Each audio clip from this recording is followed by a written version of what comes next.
Bom dia, tudo bem? A mensagem que Deus colocou para mim hoje, ela diz assim: o maior bem que podemos receber de Deus vai além das coisas desse mundo. Senhor, tende misericórdia de nós. Perdoa, Pai, todos os nossos pecados. Livra-nos de todo mal. Nos afasta de tudo aquilo que não vem de Ti.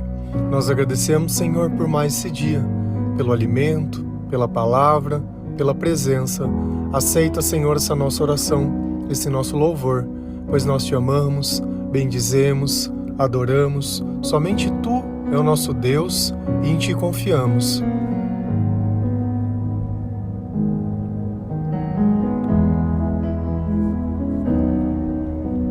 Quando você ora pedindo as coisas para Deus, o que são essas coisas?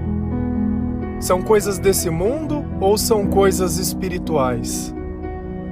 Quando nós não sabemos o poder de Deus e a diferença que Ele faz nas nossas vidas, nós sempre acabamos pedindo para Deus as coisas erradas, as coisas desse mundo. Quem pode levar alguma dessas bênçãos materiais? Ninguém. E por causa dessas coisas, nós sofremos, nós nos desgastamos, nós brigamos, nós deixamos de amar, nós deixamos de perdoar. Quando nós colocamos os nossos objetivos nas coisas materiais, acaba difícil de entender o tamanho da graça de Deus. Quando você não está se sentindo bem e você não conhece ao Senhor, na sua cabeça vem o quê? Quem vai poder te ajudar? Um psicólogo, um psiquiatra. Então nós vemos que quando esses sentimentos de confusão estão dentro de nós conseguimos reconhecer que nós precisamos de ajuda, que algo não está certo e que algo não está bem. Você vai nessa pessoa. O máximo que ela consegue fazer você voltar a ser é quem você era antes de estar sentindo essas coisas. Então ela não está te arrumando uma solução. Ela está trazendo você de volta para o problema inicial. E quando nós começamos a conhecer ao Senhor, a ler a palavra de Deus, a entender o tamanho do seu amor, quando nós nos arrependemos e conseguimos reconhecer o tamanho do pecado e da desobediência que estava em nós, nós vemos que a graça de Deus ela é muito maior do que nós podemos imaginar. Existe uma vida escondida que você nem sabe, um tesouro revelado no nome de Jesus Cristo, que você só tem acesso quando o Espírito Santo está em você. Sentimentos bons e bons de verdade, sem que você precise dar alguma coisa a alguém ou fazer alguma coisa por alguém, sem que seja necessário comprar, sem que nada. Deus dá isso pela sua graça, pela sua misericórdia. Então a presença de Deus ela faz uma diferença na nossa vida que nenhum bem material pode substituir. Então você acha que se você conquistar o mundo inteiro você seria feliz? Que se você tivesse todas as coisas, todos os tesouros, que você fosse famoso, que você fosse isso e morasse em tal lugar, e a gente começa a criar uma loucura dentro de nós, esquecendo que tem pessoas que têm exatamente tudo isso que você sonha e não são felizes. Porque a felicidade é algo espiritual, assim como o amor, a paz, a esperança, a paciência, o autocontrole, a fidelidade. Então tudo isso são características de quem? Do Espírito Santo. Não são adquiridas por esforço, nem por estudo, nem pode ser passado como herança. Tudo isso é graça de Deus na nossa vida. É a graça sendo derramada de graça. E na Bíblia, Jesus ele fazia diversas parábolas. E existem algumas parábolas que quando a gente só olha para o retorno financeiro ou para esse mundo, parece que Deus está sendo injusto. Quando nós não aprendemos a reconhecer o valor das coisas. Você acha que uma pessoa que tem depressão, ela prefere ganhar R$1.000, R$10.000, R$100.000, ou ela prefere ser curada da depressão? O dinheiro, em certos momentos, ele não tem significado nenhum, porque quem tem depressão tem ausência da vontade de viver. E não é por causa de dinheiro, é porque ela não encontra propósito nenhum na vida a não ser a dor. Então tem certas coisas que o dinheiro ele deixa de ter algum tipo de significado. Vamos imaginar que a gente está lá no meio do mar e está todo mundo afundando dentro de um navio. Que diferença faz o dinheiro naquele instante? Nenhuma. Vamos imaginar que você está em um país e você tem um dinheiro de um país e está em outro. Teu dinheiro lá não vale nada se você não conseguir trocar. Então o dinheiro ele é muito relativo à situação que você está vivendo. E nem tudo é dinheiro. Às vezes a gente tem que olhar além das circunstâncias. Se a gente vai lá em Mateus 20, versículo 1, 2 e 6, a palavra do Senhor ela diz assim: Jesus disse: o reino do céu é como o dono de uma plantação de uvas, que saiu de manhã bem cedo para contratar trabalhadores para a sua plantação. Ele combinou com eles o salário de costume, isto é, 1 moeda de prata por dia, e mandou que fossem trabalhar na sua plantação. Eram quase 5 horas da tarde quando ele voltou à praça, viu outros homens que ainda não estavam ali e perguntou: por que vocês estão o dia todo aqui sem fazer nada? Então, Jesus está fazendo uma parábola, que ele está contando uma história que vai existir um ensinamento envolvido nessa parábola. E essa parábola dizia que existia um dono de uma plantação de uvas. E ele está comparando essa plantação de uvas ao reino de Deus, ao céu. Tá? Então, esse dono dessa plantação, ele costumava ir lá na cidade, na praça da cidade, e encontrava as pessoas que estavam lá e oferecia um trabalho para essas pessoas poderem trabalhar na plantação de uva. Então, ele chegava lá e falava assim: vamos imaginar que está começando o dia agora, eu vou ali numa praça, tá cheio de pessoas ali sem fazer nada, e falou: vocês não gostariam de trabalhar? Ah, gostaria. Eu pago 1 moeda de prata pelo dia de trabalho, que é o comum de ser pago. Vocês aceitam? Não, aceitamos, vamos lá trabalhar. Só que aqui tem um porém. Esse dono dessa plantação, ele não foi só às 8 da manhã. Ele foi às 9, contratou as pessoas. Ele foi ao meio-dia, contratou as pessoas. Ele foi às 3, contratou as pessoas. E ele foi às 5 da tarde, que é o final do que eu li. Eram quase 5 horas da tarde quando ele voltou à praça. Viu outros homens que ainda estavam ali e perguntou: por que vocês estão aí o dia todo sem fazer nada? E a passagem de baixo diz que ninguém nos contratou, ninguém nos chamou para trabalhar. E ele disse: então venham trabalhar para mim. Tá? Então a gente sabe que um dono de uma plantação de uva, ele contratou diversas pessoas para trabalhar em diversos horários diferentes. E até aqui tudo normal, né? Ele é o dono da plantação, o dinheiro é dele, ele tem as pessoas que estão querendo trabalhar.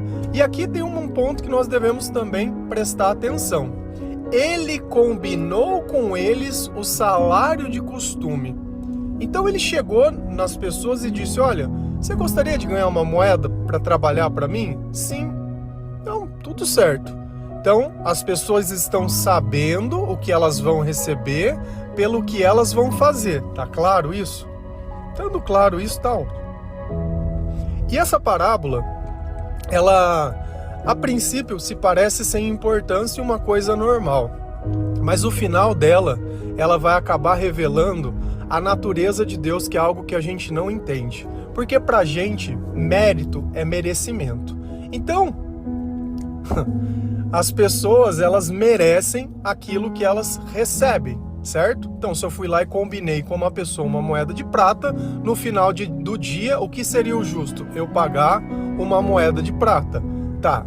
Então, se eu trabalhei o dia inteiro, eu vou receber 1 moeda de prata. E se eu trabalhei meio-dia, eu vou receber meia moeda de prata. Então, quanto menos tempo eu trabalho, menos eu recebo. Tá? Isso é a forma que o ser humano pensa. Por quê? Porque ele leva sempre o interesse dele em questão. Então aqui nós estamos olhando o ser humano da forma que nós somos. E nós, enquanto humanos, somos carne. Nós, sem Deus, é assim que a gente pensa, é egoísta. Só que será que Deus ele pensa dessa forma? Será que Deus agiria dessa forma? Ou Deus ele trabalha diferente com as coisas que ele tem? E aqui também nós temos que entender mais uma coisa. Vamos imaginar, as primeiras pessoas que contrataram, que receberam um emprego, logo pela manhã, eu cheguei na praça, a pessoa já me contratou. Você acha que essas pessoas elas estavam preocupadas já com o que comer, se elas iriam receber ou não? Não, elas já tinham recebido uma boa notícia, então elas já estavam trabalhando e já estavam fazendo as coisas. Agora imagina o cara que ficou até o meio-dia, vendo todo mundo ser contratado durante o dia e ele lá sem trabalho. Você acha que esse cara ficou sofrendo? Você acha que ele ficou se questionando? Será que vai dar? Será que não vai? Você imagina quem ficou até as 3 da tarde lá, sem receber uma proposta de emprego. Será que esse cara também estava se sentindo bem ou estava se sentindo mal? E quem foi contratado às 5? Como será que estava o sentimento dessas pessoas? Estava bem ou estava mal? É a mesma coisa, eu não sei se você já passou por essa experiência de, na escola, você participar de uma seleção na educação física e você ser o último a ser escolhido. Escolhe todo mundo e só fica você ali. Como é? A sensação é terrível, é péssimo. O primeiro que é escolhido, nossa, é o melhor, é o privilegiado, todo mundo quer ele. E quando você é o último? E quando você é o rejeitado? Então, quando a gente olha pelo lado psicológico da coisa, a gente vê que os últimos, eles sofreram muito mais lá.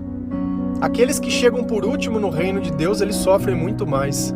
Eu vejo que quando a gente fala sobre conversão, olha, eu me converti aos 27 anos, ou comecei a minha transição e a minha conversão aos 27. Então tudo para trás foi só sofrimento, para frente teve alguma coisa. Ah, e se a pessoa ela se converteu aos 50? Ela foi sofrer até os 50. E se ela se converteu aos 40? Ela sofreu até os 40. Então, olhando pelo lado espiritual, nós que nos convertemos, olhamos para trás o tempo que nós perdemos e entendemos que esse sofrimento ele é terrível. E entendemos também que tem pessoas que nunca vão sair dele porque não aceitam Jesus como seu Salvador. Agora nós vamos dar um nó na cabeça. Por quê? Quando a gente lê a parte de baixo, lá em Mateus 20, versículo 8 a 11 e 13, a palavra do Senhor, ela diz assim: no final do dia, ele disse ao administrador: chame os trabalhadores e faça o pagamento, começando com os que foram contratados por último e terminando pelos primeiros. Então, o que aconteceu? Chegou o final do dia, acabou o horário de expediente de trabalho, o dono da vinha chamou o administrador e falou: vamos pagar as pessoas, certo? Chama todo mundo aí. Só que ele fez uma coisa, ele começou a pagar primeiro quem começou a trabalhar por último. Então ele chamou o pessoal das 5 horas, chamou das 3 horas, chamou do meio-dia, chamou da 9 e chamou do começo. Então você imagina aquela fila de pessoas alinhadas nessa sequência. Os homens que começaram a trabalhar às 5 horas da tarde receberam 1 moeda de prata cada um. Então olha o pagamento que o pessoal das 5 horas recebeu. 1 moeda de prata. Como era o combinado do começo do dia? 1 moeda de prata.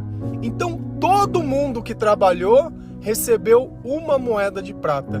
Quem começou às 8 e terminou às 6 recebeu 1 moeda de prata. Quem começou às 9 e terminou às 6 recebeu 1. Quem foi do meio-dia também recebeu 1. Quem foi das 3 recebeu 1. E todo mundo recebeu 1. E você deve estar se pensando, hein? Poxa, mas que injustiça, porque o pessoal de antes trabalhou mais. Você acha que eles vão falar isso ou não? Então, os primeiros que tinham sido contratados pensaram que ia receber mais. Porém, eles também receberam 1 moeda de prata cada. Não é isso que a gente sempre acha? Que Deus ele vai ter que dar mais porque ele está tendo mais misericórdia dos outros. Porque Deus está abençoando mais os outros ali, eu acho que eu preciso receber mais. Não, porque eu estou desde o começo. Não, porque eu... Como se o estar lá já não fosse uma graça. Como se a presença de Deus já não fosse nada. Então você trabalha só pelo dinheiro. Então, aqui nós temos que olhar que ele está fazendo uma parábola. Quando ele está falando trabalho, ele não está falando de trabalhar no sentido que nós pensamos, mas ele está falando de servir. E quem está servindo ao Senhor está sentindo bons sentimentos. Quem está servindo ao Senhor está vendo milagres, está vivendo em paz, não está vivendo mais aquele inferno. E isso tem um valor que todo o dinheiro do mundo não pode pagar. Mas agora, se eu olho apenas pelo dinheiro, a impressão que dá é que quem trabalhou das 5 às 6 está ganhando mais do que quem trabalhou das 8 até às 6. Se a gente olhar pelas coisas desse mundo, a impressão que dá é que está sendo injusto. Primeiro, que a pessoa pagou o combinado. E tudo aquilo que é combinado não é caro. Então, se você aceitou alguma coisa, seja grato pelo que você recebeu. E não fique comparando com os outros, achando, poxa, seria melhor se eu tivesse chegado às 5. Eu preferia ter entrado às 8. Ter sentido a paz de Deus, ter sentido tudo aquilo que Deus tem. Não ficar em ansiedade, nem em desespero, nem em tristeza, nem em nada, até às 5 e ter ganhado o mesmo tanto. Porque aquela pessoa, no final, ela só ganhou dinheiro. Nós ganhamos a caminhada, nós ganhamos a graça de Deus na nossa vida. E isso nada se paga, e isso nada se substitui. Pegaram o dinheiro e começaram a resmungar com o patrão. Aí o dono disse a um deles: escute, amigo, não fui injusto com você. Você não concordou em trabalhar o dia inteiro por uma moeda? Deus deu o que você concordou, o que você aceitou. Então a misericórdia de Deus, ela é mais ou menos isso que nós estamos vendo. Nós, em algum momento, nós chegamos como esse funcionário das 5 da tarde. Recebemos muito mais do que nós merecíamos. E nós sempre vamos ver isso acontecendo. A misericórdia de Deus agindo em nós. Agindo na vida de outras pessoas. Recebendo de uma forma que aparentemente parece injusta. Mas não é. Se você continuar lendo esse versículo, o dono, o administrador, ele vai continuar questionando. Por acaso você está com inveja deles porque eu fui bom para eles? Você está com inveja das pessoas? Essa é a pior forma de nós queremos olhar a nossa vida, comparando mérito com dinheiro. Mas porque a gente trabalhou no sol quente, não, porque a gente estava aqui desde manhã, porque eu estou aqui desde o começo, não, eu mereço. Merecimento não é tempo. Você vai merecer receber exatamente aquilo que você concordou lá atrás. Então, se Deus te colocou dentro do teu coração um sonho, uma certeza, com a fé que você sabia que ia acontecer, não é porque você está vendo a graça ser derramada na vida de outras pessoas que você vai olhar para a tua vida e falar: então não valeu a pena o que eu trabalhei, então não valeu a pena o que eu tive. Vê quando a gente não consegue valorizar as coisas. O bem mais precioso desse mundo é a presença de Deus. E não tem nada diferente, é o que a frase diz: o maior bem que podemos receber desse mundo, ou de Deus, vai além das coisas desse mundo. Nós não podemos desprezar o que é estar na presença de Deus, comparando isso com bens materiais e querendo dizer se é certo ou não, se você merece mais ou não. Nós já sabemos o que nós vamos receber de Deus. E nem sempre são recompensas desse mundo. Deus, ele prometeu uma coisa para nós: que tudo aquilo que era necessário nós iríamos ter. E não só o suficiente para nós, mas para que nós pudéssemos também abençoar a vida de outras pessoas. Algumas pessoas vão ter mais, outras pessoas vão ter menos? Sim, isso é normal, mas dentro do nosso propósito, dentro do nosso chamado, nós temos o suficiente para isso. Sabe quando a graça ela passa a não ser suficiente? Quando você começa a viver buscando os teus interesses. Ao invés de você comprar um necessário, você quer pegar uma marca para impressionar as pessoas. Você quer ostentar a graça para que outras pessoas vejam como você é abençoado, como você tem, como você é bem-sucedido. E o dia que você chegar lá no céu, você vai levar alguma dessas coisas? Alguém vai ver a marca da tua roupa? Alguém vai ver alguma? Ninguém vai ver nada. Ninguém vai ver nada. Então a gente achar que o trabalho que nós temos é para ter esse tipo de coisa, Nós temos que trabalhar para servir, para que no momento oportuno nós estejamos satisfeitos e não sejamos como esses trabalhadores que desde o começo estavam servindo a Deus, mas no final, ao invés de ver o tamanho da graça que estava na vida deles, não tinham sabedoria para interpretar que eles já tinham recebido muito mais do que aqueles primeiros, os últimos, na verdade. E essa passagem que fala que os últimos serão os primeiros. Quando a gente não olha o tamanho da graça de Deus na nossa vida, parece que nós não estamos recebendo nada. Mas nós estamos. Nós estamos. E quem se converte olha para trás e se arrepende de não ter convertido antes. Olha como muda.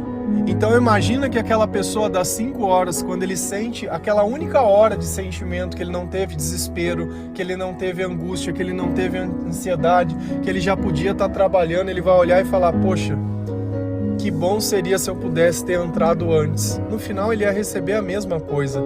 Então nós não trabalhamos pelo que nós vamos receber, nós trabalhamos para estar na presença de Deus, que o que nós recebemos é apenas um bônus, não é essa a razão do nosso trabalho.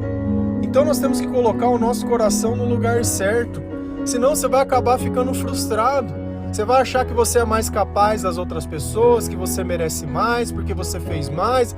O mais nosso é um sorriso no rosto, o mais nosso é poder você conversar com Deus, é poder você dormir tranquilamente, poder tratar todo mundo com educação, com respeito, é você poder evangelizar as pessoas, é você ter dinheiro para você poder dar uma Bíblia para uma pessoa, porque tem gente que é miserável, só tem dinheiro para beber, só para usar droga e para as coisas, e não tem dinheiro para nada, não tem dinheiro para nada. Se você não consegue abençoar a vida de uma pessoa, você é um miserável. E bênção não é porque alguém vem batendo na porta pedindo as coisas, não. Bênção é Deus tocar você para você fazer. Porque o que mais tem é gente pedindo. Enquanto deveria ter gente buscando a Deus para conseguir um trabalho. Porque essas pessoas não ficaram lá na praça pedindo, não. Eles ficaram esperando um trabalho. E o nosso mundo ele está todo invertido e todo torto. Essa passagem é uma passagem difícil de se entender porque é tentador a gente olhar e achar que Deus é como nós na carne. Se você nasceu no Espírito, você teria entendido, isso não tem problema. Isso daqui não está dizendo, nossa, você não sabe nada, nossa, eu não tinha visto assim. Não!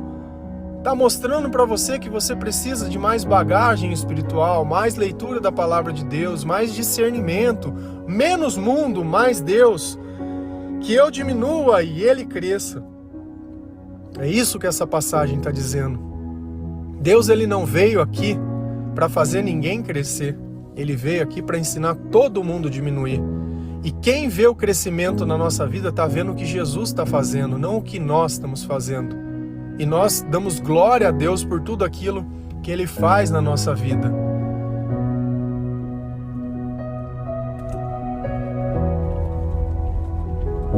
E o reino de Deus é desse jeito. É desse jeito. Então você pode estar no último momento, se arrepender e ser aceito para entrar no reino. E isso não é injustiça, porque nós tentamos justamente isso, que até o último momento as pessoas elas se arrependam e possam ter um encontro com Jesus. Só que a diferença é que essa pessoa ela sofreu a vida inteira. E nós paramos de sofrer quando nós aceitamos o Senhor. Essa é a diferença. Você só vai entender isso quando você se converter, quando você terminar a tua transição, quando você começar a ler a palavra de Deus e os teus sentimentos mudarem e você olhar a tua vida e falar, poxa, mas quanto tempo eu perdi? Aí você vai entender o significado dessa parábola.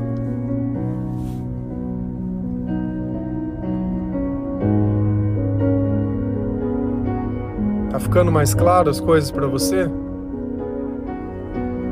Se você tiver coragem de ficar reclamando pelas coisas que você combinou, porque é combinado não sai caro, a nossa palavra, ela vale ouro.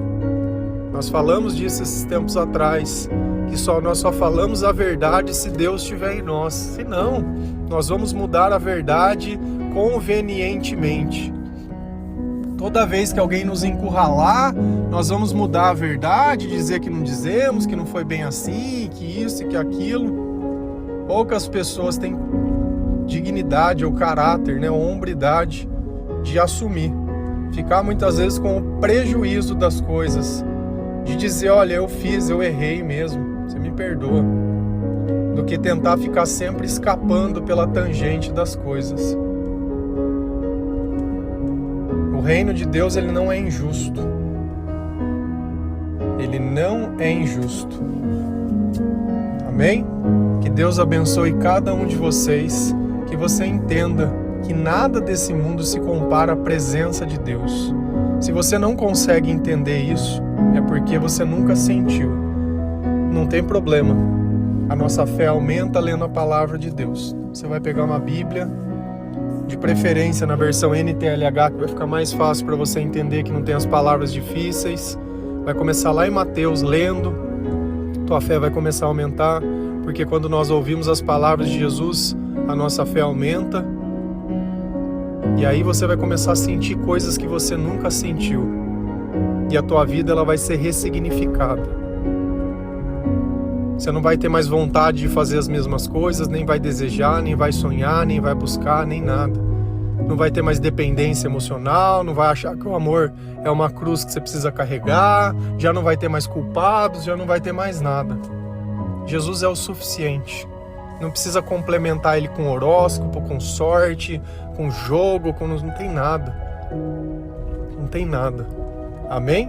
Que Deus abençoe cada um de vocês. Feliz a nação cujo Deus é o Senhor. Um bom dia.